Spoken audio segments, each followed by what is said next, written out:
Pois é, meu caro cidadão de bem, a coisa está cada vez mais tensa.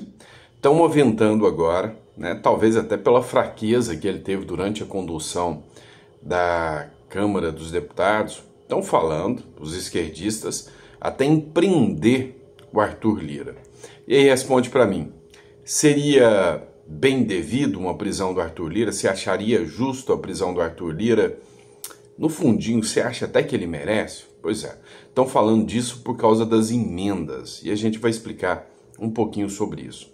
Também vamos falar, né, de alguns governadores que peitaram o governo Lula, inclusive teve um que fala assim, meio que andou chamando o Lula ou melhor, o governo de defensor de bandido, defensor de ladrão.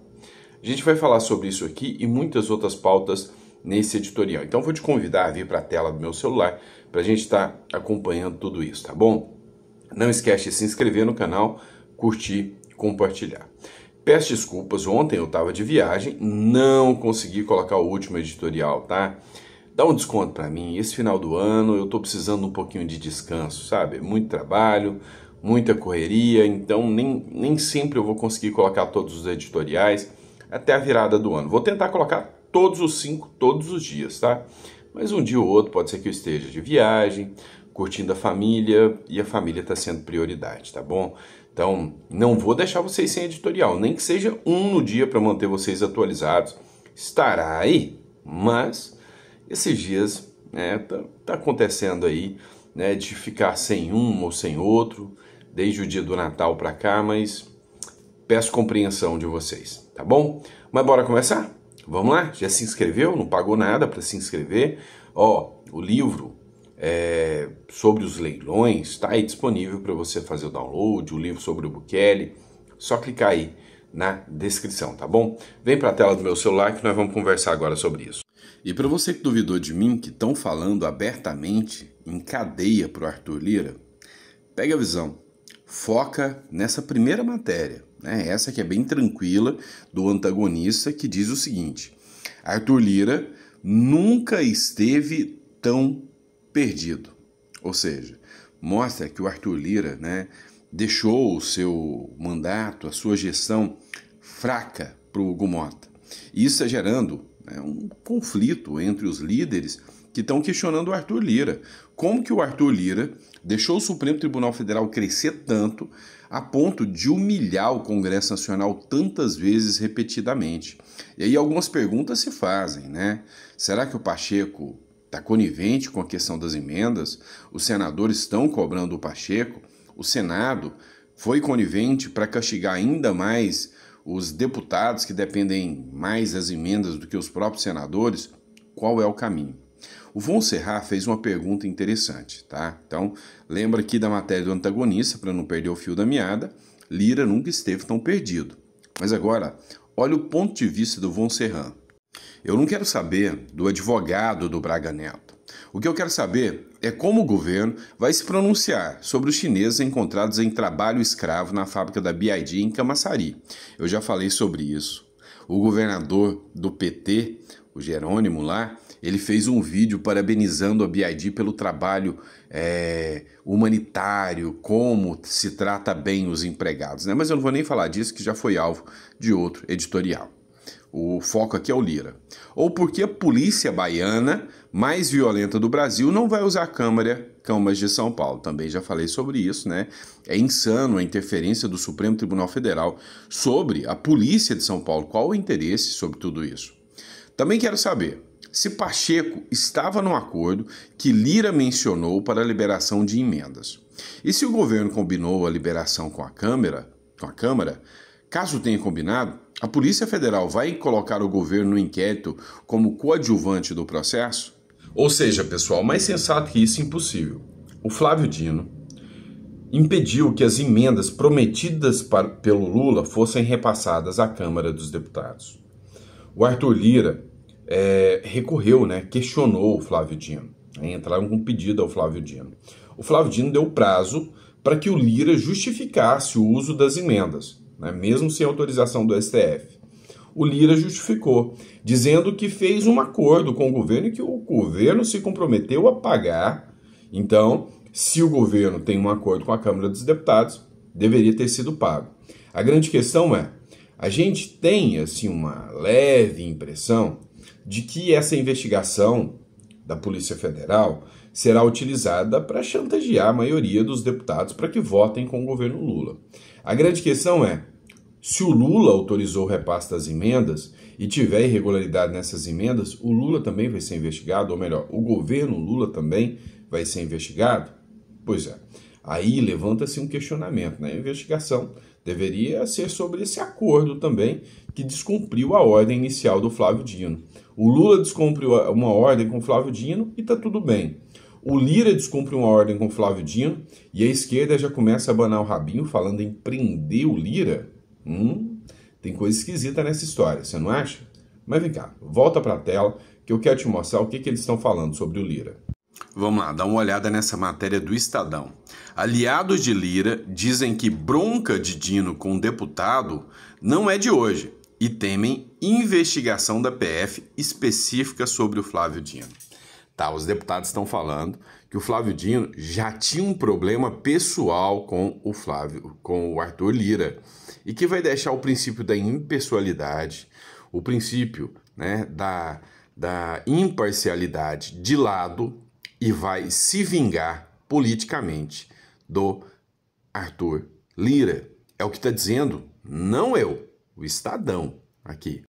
Aliados do presidente da Câmara, Arthur Lira, do PP de Alagoas, estão preocupados com o inquérito da Polícia Federal aberto por determinação do ministro Flávio Dino do Supremo Tribunal Federal, para apurar supostas irregularidades na liberação de emendas de comissão. Após líderes da casa assinarem um ofício pedindo, que verbas fossem destravadas, esses interlocutores interpretam que a investigação tem um alvo muito bem definido: o próprio Lira, que estará de saída do cargo. Então, a ideia central aqui é de que vão pegar o Arthur Lira e vão mandá-lo para a cadeia. Tá, mas talvez você não entendeu onde eles querem chegar. Vem cá. A Câmara dos Deputados ficou à mercê do Supremo Tribunal Federal há muito tempo, desde quando pegaram Daniel Silveira. Então, o Supremo Tribunal Federal e o governo Lula querem mandar alguns recados. Primeiro, todo poder emana do povo. Vamos prender o povo? Aí a gente mostra para o povo que o povo não pode se levantar contra a gente. 8 de janeiro. Ou vocês esqueceram disso? Vamos prender o presidente? Ou melhor, se a gente prender o presidente agora, pode dar muita margem de discussão. Vamos fazer o seguinte, vamos humilhá-lo, vamos pegar todo mundo no entorno dele e vamos deixar ele acuado, o ex-presidente, de forma que ele não possa nem abrir a boca contra a gente mais. Check, já fizeram isso. Tá, mas vamos mostrar para os generais também que a gente manda neles e que eles não têm poder nenhum, quem manda na história somos nós. Beleza, prende um general de 4 estrelas, ex-candidato a vice-presidente, ex-ministro do Bolsonaro, vamos prendê-lo para que os recos, o baixo clero dos militares, sinta na pele que se até um general de 4 estrelas na mão nós pegamos, imagina o que nós vamos fazer com os miliquinhos pequenininhos. Vamos destruí-los. E por fim, vamos dar um último recado. Como a gente já mostrou que a gente consegue arrebentar com o executivo, com os militares, vamos arrebentar com as figuras mais poderosas do Congresso Nacional? Vamos arrebentar com o Lira? Vamos mandar ele para de trás das grades? Pois é, a impressão que eu tenho agora, nesse momento, é que o Lira realmente pode ser o próximo. E que o Lira pode parar atrás das grades para que um recado seja dado. Olha só o próximo presidente da Câmara. O Arthur Lira foi o presidente mais poderoso que a casa teve. E nós reduzimos ele a um nada, a um fraco, onde nós deitamos e rolamos e prendemos ele quando a gente quiser. Você vai mesmo querer dar uma de machão contra o Supremo e contra o governo que nós apoiamos? Não, né? Então, cara, o plano está perfeito, o regime está avançando e o sistema está tomando conta de tudo. E o Lira é o grande responsável pelo sistema ter chegado onde chegou. desde lá atrás, com um acordinho para deixar prender o Daniel Silveira. Agora, né, eu disse que mais cedo ou mais tarde, né, a bomba ia virar para o lado de quem permitiu que isso acontecesse. Agora é o Lira. O próximo, tchan, tchan, tchan, tchan, eu acho que é a imprensa. Calma, imprensa. Vocês ainda vão sentir na pele, né, o monstro que vocês criaram. Pessoal, agora vamos trazer a cerejinha do bolo para vocês. Matéria do Carlito Neto, na Fórum, site de extrema esquerda. Lira se desespera com o enquadro de Dino e pode acabar no Chilindró. Vocês viram que teve uma matéria da Fórum argumentando que o Flávio Dino é o herói da esquerda e que pode ser o próximo presidente da República porque ele é um homem de coragem, né? Então, ele pode ser o substituto do Lula. Aí tem gente ironizando, falando que não tem nada a ver. Meu amigo, mas você me desculpa aí. Eu não vejo isso nem um pouquinho como ironia. Eu vejo isso como uma preocupação crescente, tá? O regime está tomando uma força que você não tem noção, tá? Mas aí, né, a gente precisa lembrar uma coisa. Aqueles, né, que permitiram que o sistema chegasse até onde chegou são os primeiros que vão pagar o pato, né? E depois vai chegar em todo mundo. Não esquenta não que todo mundo vai receber o bafo quente do dragão no pescoço. Isso aí é inevitável, tá? Se continuar com esse avanço, a gente já sabe muito bem onde isso vai parar. Não é à toa, né, que a gente volta a ouvir agora, né, de forma velada, né, a canção do Vandré, para não dizer que não falei das flores. Nunca esteve tão atual como agora, né? Caminhando e cantando e seguindo a canção. Pois é, a gente vai observando o regime ganhar mais força, mais força e mais força. E aí, a grande questão não é se o Lira vai ser preso, é quando o Lira vai ser preso. Porque por mais que ele tenha sido conivente com o governo Lula, ele incomodou muito o governo Lula durante essa gestão. E aí, né? O que se recebe em troca é o governo do amor, ou melhor, que se disse do amor, mas que se apresenta como governo da vingança.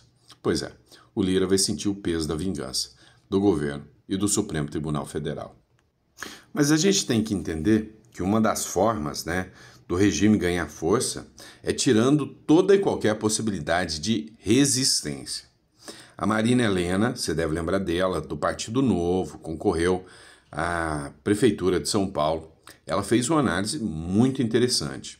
Em termos proporcionais, São Paulo é o estado com menos crimes violentos e uma das polícias menos letais, porque o ministro Barroso está tão preocupado em intervir na política de segurança pública de São Paulo e não nos estados à esquerda do gráfico.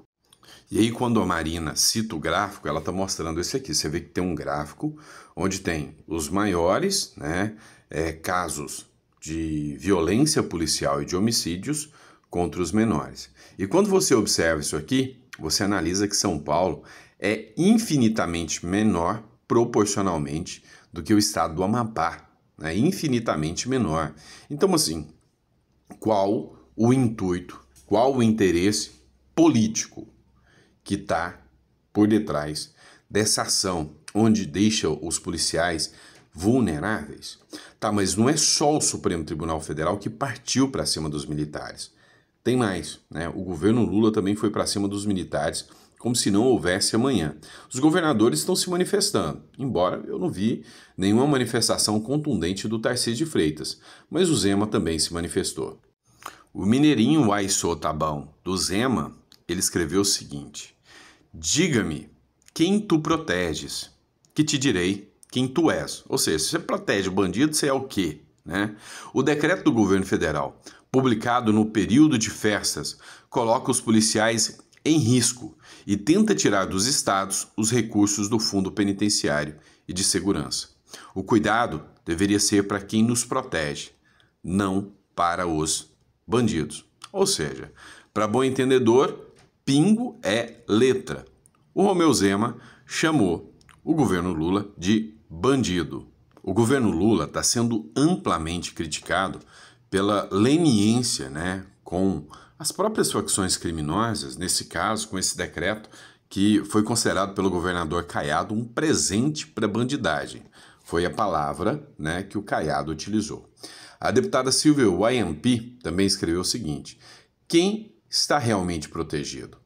Enquanto o crime ganha espaço, quem protege você perde força. E aí ela cita duas matérias. Uma da Folha de São Paulo, que diz o seguinte: decreto de Lula cria novas regras para o uso de força pelas polícias, ou seja, a polícia está limitada e travada.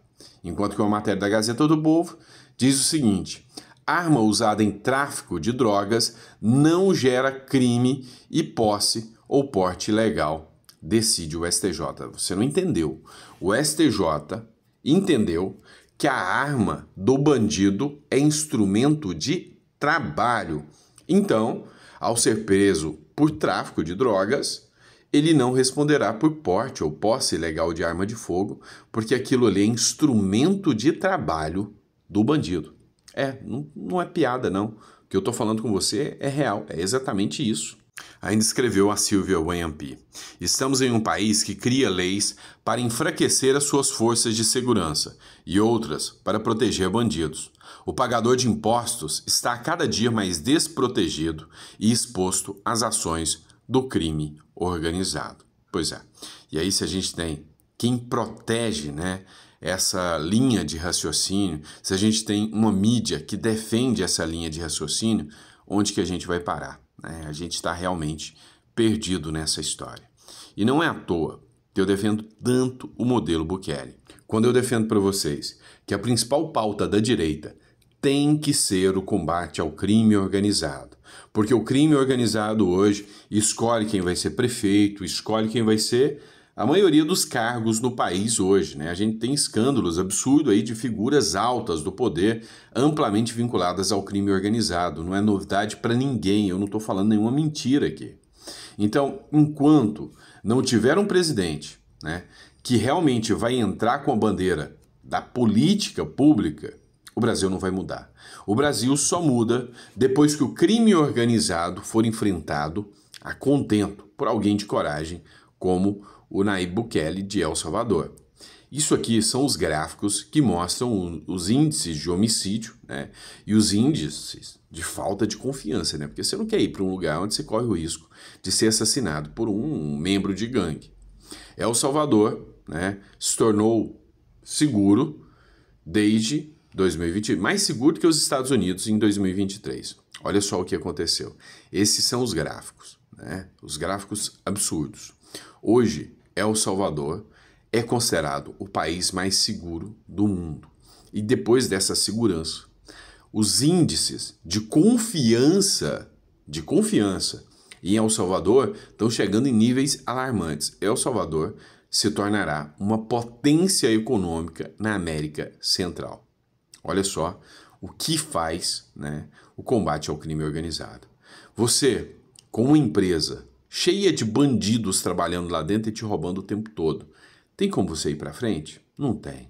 Então, eu vou defender, vou advogar a tese sempre de que enquanto o Brasil não bater na bandeira de combate ao crime organizado, enquanto, né, existir pessoas coniventes com o crime à frente de governos, a gente nunca vai sair do Brasil, né? A gente nunca vai sair do estado em que o Brasil está. Então, só vai mudar depois que o crime organizado for enfrentado a contento, tá bom? Pois é, pessoal, espero que vocês tenham gostado, compartilhem o vídeo, mandem para mais pessoas, é muito grave o momento que nós estamos vivendo no Brasil, tá bom? Grande abraço e vejo vocês no próximo editorial.